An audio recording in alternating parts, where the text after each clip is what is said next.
What's up, YouTube? Welcome back to another video. And yeah, World Cup. We're into the semi-finals. Wow, what a World Cup it's been so far. And yeah, um, look who it is. It is France versus Spain and England versus Argentina. Now, if you go back to my first video, you would have seen that I had France versus Spain and England versus Argentina as the two semi-finals.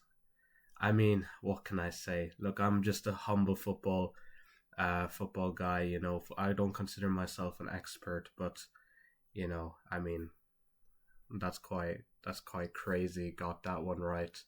Um, in hindsight, obviously, people think it's quite obvious. The top four teams being the four teams in the semi-finals, but I don't think this has ever. I believe this has never happened in the history of the World Cup because there's always been an upset, and the top four ranked teams have never all been in the semi-finals. So again, this is something very rare that happens. But yeah, I think we'll start off with the first game, which is on Tuesday, France versus Spain. Honestly, before this tournament, I thought France were good. I did like everyone else, but I felt people were kind of overrating France in a way because people were speaking of them like this powerhouse. Oh, they're the best team in the world. No one can stop them. And yes, that's true. They have a great team, but I just had a bit of doubt. Would they work together? Can Due, Mbappe, Olise, Dembele all work in the same team together and work well? And I had a bit of doubt, if I'm being totally honest. And yeah, I was completely wrong. I will admit.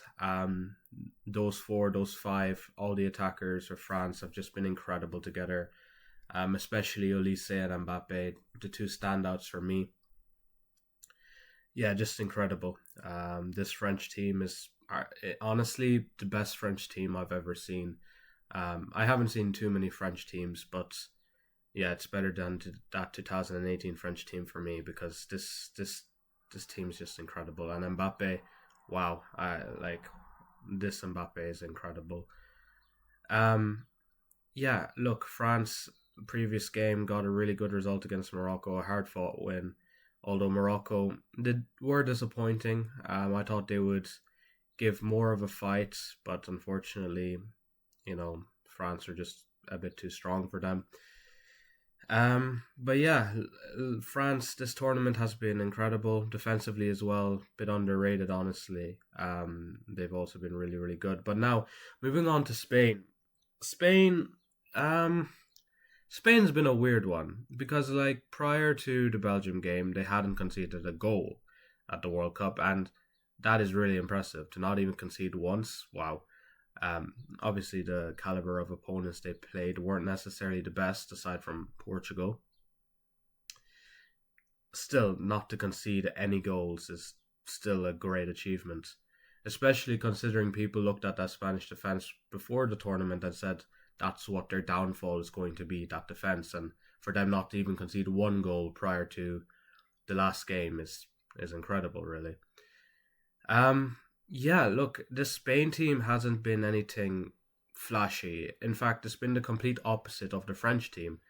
Like, if you look at the France team, they're just super entertaining. They have those flashy players, those beautiful moments, the goals, the passes, the assists. Whereas I feel like Spain has been more controlled, trying to find the right pass, trying to get the goal. Kind of like a very slow approach to the game. And at times, you would think, oh, Spain, they're not that good and they're just boring to watch, which may be true to some extent. I think what they're really good at doing, Spain, is just controlling the game and controlling the tempo of the game to suit them. But ultimately, that could be their downfall because they can be a bit indecisive at times and take a while to get that decisive goal. Overall, everyone has been performing for Spain. Cubarsí, arguably one of the best centre backs this tournament. Rodri as well looks like he's getting back to Ballon d'Or Rodri levels. Pedro Porro as well has been really decent, really good actually in recent games, and as well as Cucurella. But one player who's just been really disappointing was Lamine Yamal. Um, Look, I understand he's just come back from an injury and it's not easy. He's effectively his first games back from that injury is are these World Cup matches, and maybe that's a slight reason to why he's not at his best. But still, you'd expect more from Lamine, and it's not only that you expect more from Lamine; it's just the way he's been speaking in the press as well. That he says normally I don't do good in group stages. Once it's the knockout stage, that's when I'll do good, and then the knockout stage comes and he's still kind of ass. Yeah, it gets to a point. So far just one goal this tournament, which is a tap in. With all due respect, and look, I'm a Barca fan. I'm a huge Lamine Yamal fan, and look, I'm just going to call it as it is. He's just been really poor. But then again, semi final versus France. I mean, where have we heard that one before? So he might just shut up everyone. Come that game. All right, so yeah, going into the actual game itself, France versus Spain. Um, yeah, what a game. Honestly, I think both semifinals are kind of finals in themselves. Because I mean, if you had a France versus Spain or England versus Argentina World Cup final, you would think that's amazing. Thankfully, we get these both games as semifinals, so I mean, more the merrier, I guess. But yeah, look, it's difficult to call really. I think this will obviously be France's most challenging opponent, and as well as it'll be Spain's most challenging opponent. There's no doubt about that. So it's going to be interesting, and for that reason, I feel like it will play more into Spain's hands because Spain has been playing this very non-flashy football, just passing it around themselves and between themselves, and just kind of controlling the ball, controlling the game, controlling possession, and maybe that's what they need to do against France. And look, what France would want to do is what they've been doing throughout this tournament, which is just attack, attack, attack, and try to find ways to break down defenses. And they can do this. They can do that, France, especially with the attack they have. But it will be difficult. I think this will be a game for big players and big moments. I think Lamine Yamal and Mbappe and Elise as well. They're going to have to be on it. I think that's going to be really the difference maker because, look, people going into this game probably think, oh, France have been incredible this tournament. It's going to be France. They're going to slap Spain. Spain have been really poor. Like they barely beat Belgium. They got a last minute winner against Portugal, who haven't been great this tournament. And while that is all true, you gotta realize that it's just a matchup. I feel like it's a bit of a difficult one for France, and I don't know will that affect the way they play. Obviously, in my initial predictions, I had like pre-tournament predictions. I had Spain to go through against France, and I was pretty confident on that. I thought Spain would be playing incredible football. Lamine Yamal would be lighting up the tournament. But yeah, it hasn't really been like that. And to be honest, France has kind of been what I thought Spain would be, to some extent. Um, okay, right now I'm going to go for an upset. Actually, no, I'm gonna say it's gonna be 1-1 Spain versus France, and it's gonna go all the way to penalties. And in penalties, Spain will advance, and France will be knocked out. I think this will be a very, very close game. I don't think either teams are really going to get too many opportunities to score. And this will go to extra time and penalties, and Spain will advance on penalties. Again, a lot of this could change. I could completely change my mind and say France are going to win 3-0. That's probably not going to happen, but you never know. But yeah, right now I think that's where my mind's at. Probably a 1-1 draw and goes to pens, and Spain advance on penalties. Now, on to Argentina. England versus Argentina. Wow, what a game. What a game. I believe the last time these two guys faced off was in the World Cup, I think, and England won that game. I think Beckham scored the winner in that. Um, and yeah, speaking about that, I think that was way early 2000s, so before Messi's time. So this is going to be Messi's first time in his career playing against England. And yeah, what a moment to do it in a semi-final of a World Cup. Um, yeah, wow. So yeah, let's just go through England first off. England this tournament, started strong. 4-2 win against Croatia. Um, and yeah, like they looked okay. They looked like, yeah, this team is gonna go far. They have an incredible attack. Maybe defensively they're leaking goals, but maybe as the tournament, advances and progresses, they may get better at that. But the attack was never a problem. But then you fast forward to the second and third game, they struggled. They struggled to score goals. They struggled to create opportunities. Although they were against weaker teams who kind of sat very deep. They didn't really want to take the game to England. England were almost forced to just deal with it. I mean, if you look at their last few games, after that, they drew with Ghana 0-0. They did manage to get the win against Panama. But yeah. And then after that, beating DR Congo 2-1 from going 1-0 down, and beating in Mexico 3-2, and also barely beating Norway. So England have been good, but they have been getting narrow results. Defensively as well, they have been vulnerable. That is their biggest vulnerability. But what their biggest strength is this man right here, Jude Bellingham. Wow, what a tournament this man has had. Arguably player of the tournament for me. Definitely a contender for it. Might be a bit of bias there. I mean, recency bias there. But yeah, he's just been incredible. The way he moves, the way he just, carries himself, carries the team is just incredible, really.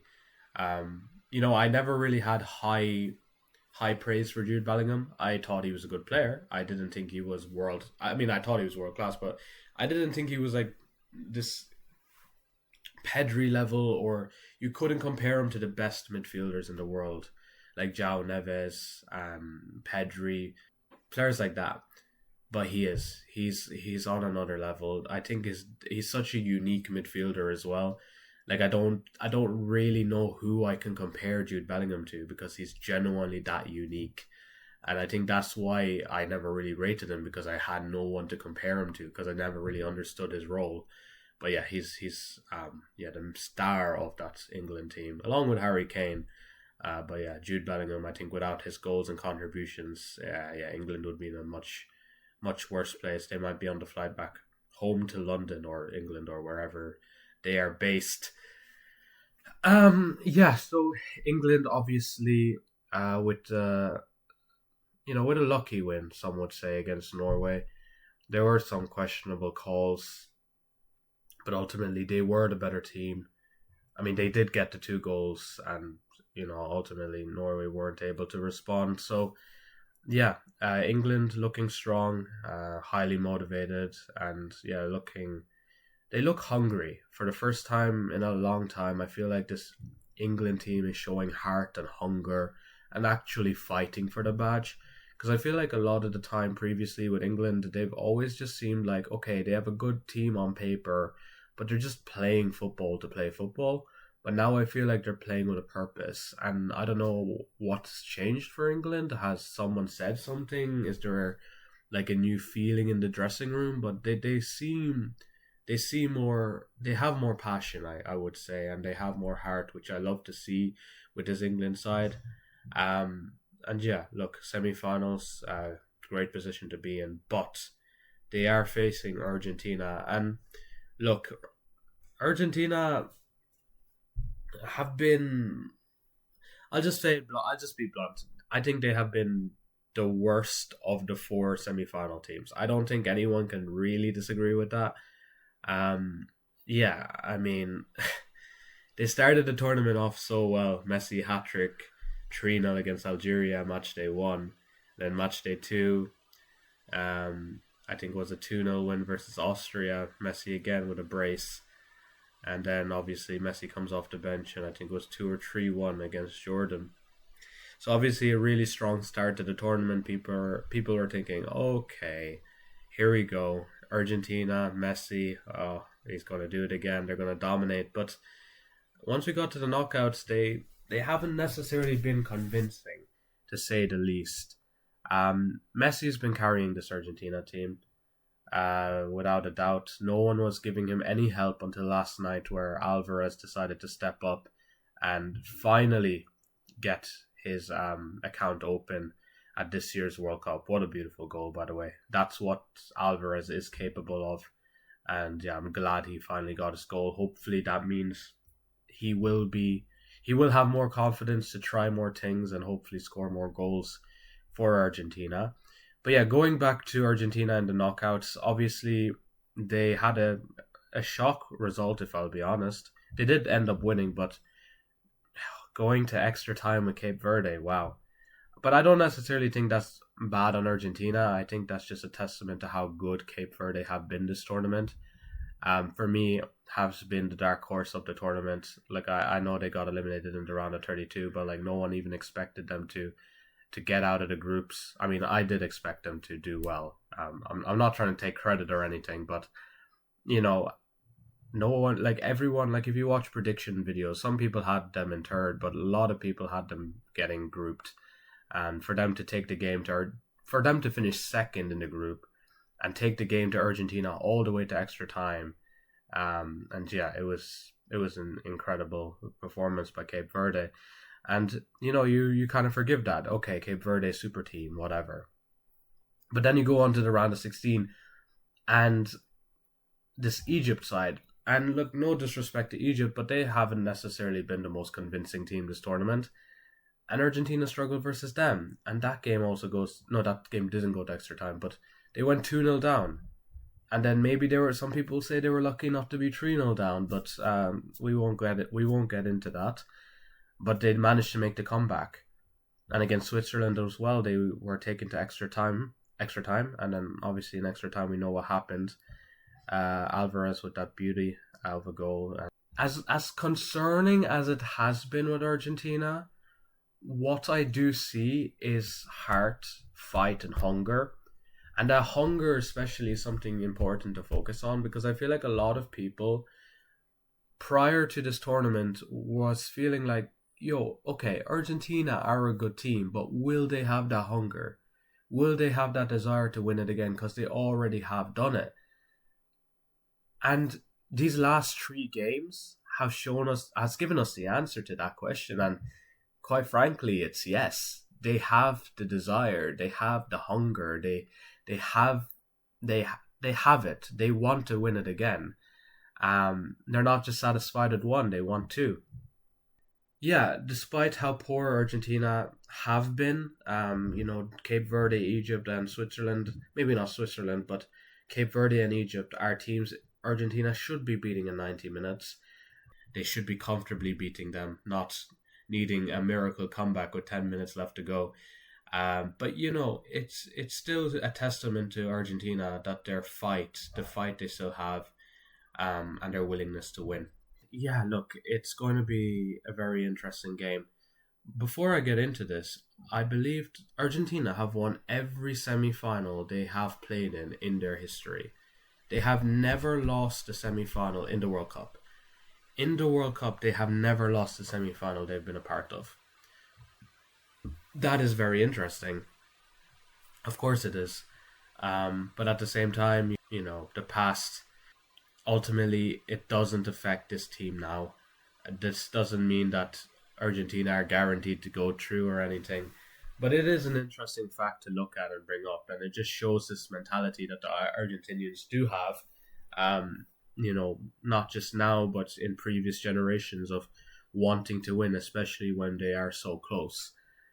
So yeah, look, getting to the semifinals of another World Cup for Argentina is really impressive, especially with this team and an aging Messi who's just been incredible. Honestly, I don't even know why I'm calling him aging Messi. He's kind of ageless Messi because, wow, he looks like he's 23 out there.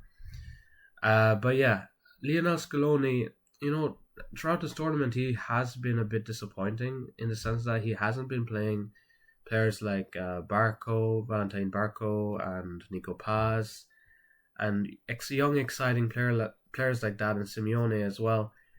I feel like those players could make a huge difference into the way Argentina play. And for someone like Messi, those are the players you want around you. So hopefully they will get a run in versus England. Um, I see this game's very interesting because again, these teams haven't played each other in a really, really long time. If you look at the Spain versus France game, I mean, we've had many recent games against the two. I mean, let's just look at the head-to-head. The last time they played against each other was 2-2. A Beckham penalty is what separated them in that game. But obviously, initially, in my previous predictions, I had England beating Argentina. I thought England's defense would be better. Like, I thought they would be really good defensively. I knew England offensively would be really good, but defensively I thought they'd be solid. But I don't know. This tournament they've shown they can be broken down quite easily, if I'm being honest. And honestly, I think my perspective has changed. I think Argentina can beat England. And the only reason I say that is because going forward, England are good. But Argentina, despite being shaky at the back, they can handle that England attack, I believe. But what I do not believe is that England defence can handle Lionel Messi and an informed Julian Alvarez. And potentially, this is where I say that Lionel Scaloni needs to throw some balls, if I'm being honest. Simeone, Nico Paz, players who can make a massive difference, who will cause problems for England. But yeah, again, I think both teams have that heart, they have that hunger, they have that fight. It's whether they show up on the day or not. And if there's one man you want to bet on showing up, is Lionel Messi. So for me, I think this game will be again a treat to watch. We are spoilt really in this World Cup, but I think Argentina and Messi will advance 2-1 victory against the English, and it will be master versus apprentice in the World Cup final. Messi versus Lamine Yamal. What a final that will be. I cannot wait for that. Look, I think that game will be super entertaining. It's effectively a Messi match because, you know, Messi's connections with Spain and obviously his connections with Argentina. I think it'll be a really, really entertaining game, end to end. But I think Argentina will ultimately come out of that game victorious, or 2-1. But yeah, those are my predictions for the semi-finals and effectively the final of the World Cup. Thank you guys for listening and listening to me yap. If you have made it this far, I really do appreciate it. Yeah, what a World Cup it's been, man. One of the best of all time, best in recent years. Sad to see it end, but happy it happened. So yeah, until next time, guys. See ya.